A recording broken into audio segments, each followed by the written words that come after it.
selamat pagi ya.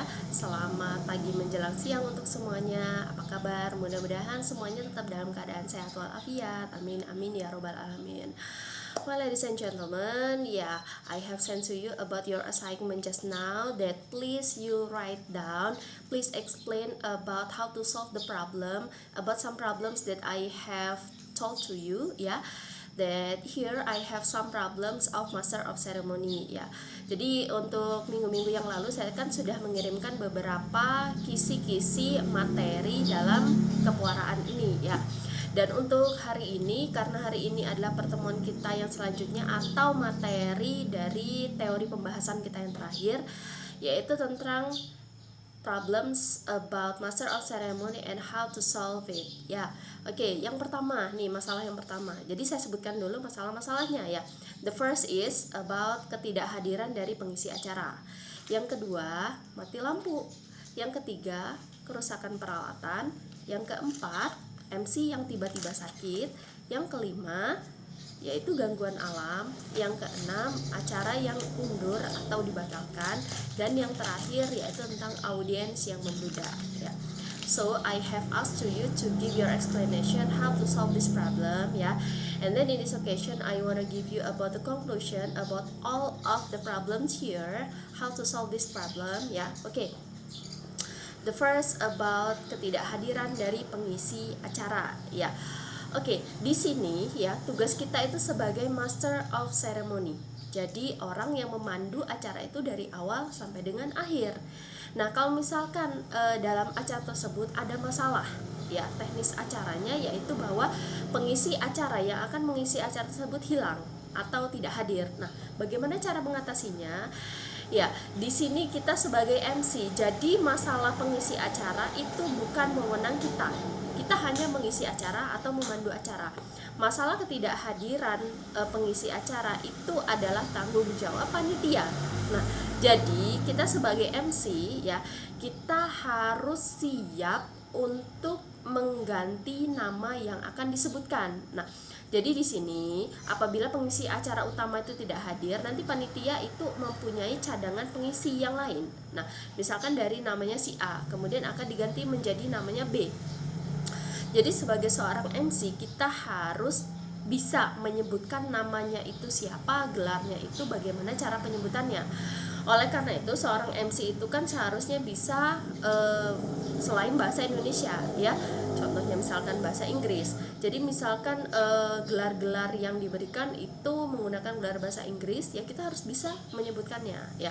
Jadi di sini cara mengatasinya yaitu kita harus bisa untuk menyebutkan nama penggantinya itu siapa dan harus tahu gelar yang mengisi acara itu siapa gelarnya. Jadi sebutkan dengan baik, tidak boleh salah. Itu yang pertama, ya. Oke, kemudian yang kedua yaitu mati lampu. Nah, untuk masalah mati lampu ya, ini apabila acara tersebut diadakan di suatu ruangan. Jadi kalau misalkan acara di suatu ruangan itu otomatis menggunakan lampu sebagai penerangannya. Nah, bagaimana jika mati lampu? Ya, karena di sini tugas kita sebagai pembawa acara yang namanya mati lampu atau kerusakan peralatan itu bukan urusan kita, ya. Urusan kita di sini adalah pemandu acara. Nah, tetapi apabila mati lampu, otomatis ruangan akan gelap dan kita tidak bisa menggunakan sound system, ya. Jadi cara menanggulanginya itu bagaimana? Ya, kita sebagai MC tentunya kita tidak harus angkat tangan saja, ya, tetapi kita juga harus tetap aktif berpartisipasi dalam masalah ini. Bagaimana caranya? Ya, yaitu kita harus siap-siap dengan suara yang kita miliki. Nah, suara yang kita miliki ini misalkan tidak ada mati lampu, misalkan mati lampu dan tidak ada pengeras suara, otomatis kita harus menggunakan suara kita sendiri, ya. Jadi sebaiknya sebelum tampil ya, kita itu harus mempersiapkan vokal suara yang baik atau memiliki suara yang lantang dan keras. Jadi apabila kita tidak ada sound, ya, tidak ada sound, ya, atau mikrofon, kita itu memiliki kemampuan suara yang baik, ya. Jadi kita bisa menggunakan suara kita sendiri untuk memandu acara tersebut dengan cara melantangkan suara kita lebih lantang dari yang biasanya. Tetapi di sini kita harus tetap memperhatikan ya suara kita yang baik ya. Jadi bukan menjerit-jerit, tapi suara kita lebih lantang dari yang biasanya ya. Dan juga kita harus bisa mengondisikan audiens untuk tetap pay attention untuk kita, karena kita MC-nya dan keadaan yang darurat ya atau mati lampu. Jadi kita harus bisa mengondisikan audiens untuk diam. Jadi sebelum acara dimulai kita meminta audiens untuk diam sejenak untuk memperhatikan suara kita ya. Oke. Untuk yang ketiga yaitu kerusakan peralatan. Nah, kerusakan peralatan ini bagaimana ya? Nah, misalkan nih MC kalian itu sebagai moderator. Nah, sebagai seorang moderator ya, ternyata selain mati lampu, misalkan LCD-nya atau laptop yang kita gunakan itu rusak. Nah, jadi cara menanggulanginya sebagai seorang MC yaitu seorang MC itu harus minimal itu harus tahu kisi-kisi dari materi apa yang akan disampaikan ya. Atau misalkan urutan presenternya itu siapa ya, makanya kita itu sebagai seorang MC harus menggunakan catatan kecil. Catatan kecil itu berisi tentang hal-hal penting yang akan kita sampaikan. Nah, apabila kerusakan peralatan terjadi ya, kita sebagai MC itu kita harus bisa tetap stand up atau kita harus tetap bisa berdiri sendiri. Artinya tidak terpaku dengan peralatan yang ada ya. Jadi untuk kerusakan peralatan ataupun mati lampu sebenarnya ini disesuaikan dengan peralatan apa yang rusak ya, dan acara apa yang akan kita bawakan. Karena otomatis kalau misalkan peralatan yang rusak ini masih bisa kita tanggulangi dengan kemampuan diri kita sendiri ya, it's okay ya. Tapi kalau misalkan acara itu acara yang besar ya, dan dengan kemampuan kita sendiri itu tidak bisa dengan kerusakan peralatan ya, kita sebaiknya minta bantuan kepada panitia bagaimana solusi untuk menanggulangi masalah kita ya. Jadi ini untuk hal-hal kecil ya yang bisa kita gunakan. Tetapi sebagai seorang MC itu harus tetap bersikap profesional, artinya kita bisa untuk melakukan semuanya ya, itu sebagai seorang MC. Kemudian yang keempat yaitu MC yang tiba-tiba sakit ya. Sebagai seorang MC ya, malam sebelum acara kita itu kan bisa memastikan keadaan diri kita sendiri ya. Kalau misalkan kita merasa baik, insya Allah besok juga akan baik. Tapi apabila malam sebelum hari H kita sudah merasakan kurang sehat dan diperkirakan besok tidak bisa hadir, otomatis kita harus memiliki MC cadangan. Biasanya dalam suatu acara ya, itu MC terdiri dari dua, satu MC utama dan satu MC cadangan. Apabila MC utama yang tidak bisa, otomatis MC cadangan yang akan menggantikan. Tapi kalau misalkan tidak ada MC cadangan dari panitia, kita sebagai seorang MC di sini kita itu sudah memegang MC cadangan untuk diri kita sendiri itu siapa. Kalau misalkan panitia tidak menyediakan, tapi dari kita sendiri kita itu ada orang yang kita andalkan untuk menggantikan diri kita ya. Jadi kalau misalkan kita memang merasakan sakit, segera hubungi MC cadangan itu siapa, kalau memang itu MC dari kita sendiri. Tapi kalau MC itu sudah disediakan panitia, otomatis kita harus berkoordinasi dengan panitia dengan baik, sehingga kalaupun kita tidak bisa hadir untuk memberikan MC pada hari itu, sudah ada orang lain yang menggantikan. Jadi tetap bersikap profesional, yaitu jangan kalau misalkan MC-nya sakit tapi tidak mengabari, itu tidak boleh. Tapi kita harus segera mengabari panitia agar ada MC cadangan yang bisa menggantikan diri kita ya. Kemudian gangguan alam ya, gangguan alam ini seperti apa ya, misalkan terjadi bencana alam ya. Nah, di sini cara menanggulanginya bagaimana itu tergantung dari gangguan alam yang terjadi ya.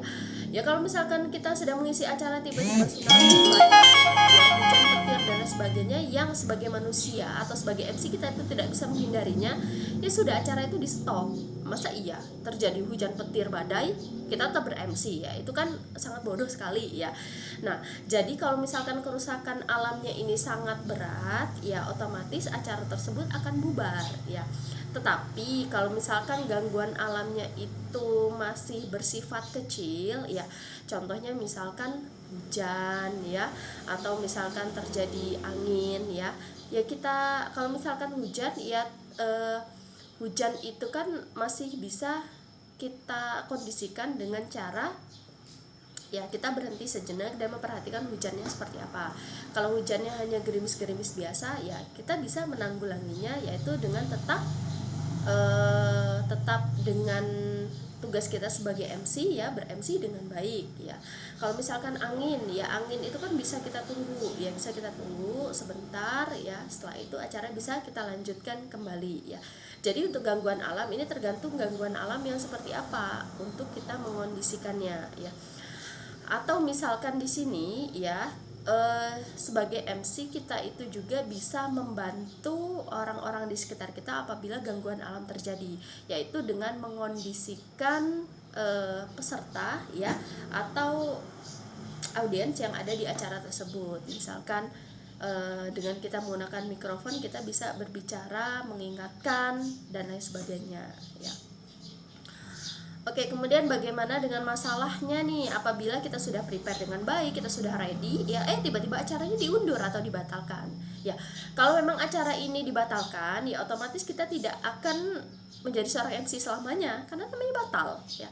Tapi kalau misalkan diundur ya it's okay, yang namanya acara diundur kita masih bisa tetap untuk menjadi MC kapan acara itu diundurnya. Misalkan diundur 2 hari lagi, ya sudah 2 hari ke depan kita akan tetap bertindak sebagai MC di acara tersebut. Jadi justru waktu yang diundur itu masih bisa kita gunakan untuk latihan ya agar penampilan kita tetap maksimal ya. Oke, dan yang terakhir, nah bagaimana sih dengan audiens yang membludak ya? Terkadang untuk menjadi seorang MC kita itu sudah tahu pandangannya ya. Makanya sebelum hari H ya diharapkan kita itu untuk hadir di stage atau di tempat di mana acara itu berlangsung. Jadi kita bisa mengetahui kira-kira audiensnya sekian jumlahnya. Jadi kita juga bisa mempersiapkan mental kita agar mental kita pun bisa dikondisikan dengan baik ya. Kita tahu nih besok audiensnya sekitar 50 orang saja. Nah, jadi kita bisa mempersiapkan diri kita, mempersiapkan mental kita dengan baik untuk menghadapi 50 orang ini. Dan ternyata ketika hari H ya, audiens yang ada itu ternyata lebih dari 50, bahkan sampai ratusan. Nah, itu bagaimana? Oke, cara mengatasinya, karena kita ini bertugas sebagai seorang pembawa acara, tetaplah bersikap profesional. Artinya berapapun audiens yang hadir, kita harus tetap ready, kita harus tetap siap ya. Artinya ya anggaplah audiens itu berjumlahnya ya 50 orang tadi. Sisanya tidak usah kita perhatikan, tidak usah kita pedulikan. Tetap kita harus memperhatikan performa kita yang baik karena di sini kita harus menjadi seorang MC yang profesional ya. Nah, jadi itu beberapa cara untuk mengondisikan bagaimana sih apabila masalah-masalah dalam ber-MC itu terjadi ya. Dan saya yakin masalah-masalah yang terjadi di sini itu bisa kita minimalisir karena kita itu ada persiapan sebelum acara ya. Misalkan untuk masalah peralatan itu memang sudah ada panitianya ya, atau misalkan mati lampu itu sudah ada yang menghandle masalah itu ya. Jadi saya rasa masalah-masalah ini sangat jarang terjadi ya. Mungkin hanya terjadi 1 atau 2 kali. Tetapi ya itu, kita harus ready, kita harus siap. Apapun masalah yang terjadi, kita harus siap dengan cara menyelesaikan masalah tersebut itu bagaimana ya. Okay guys, so this is about our material today, about the problems of Master of Ceremony and how to solve it ya. Well, ladies and gentlemen, because all of the theories, all of the material about Master of Ceremony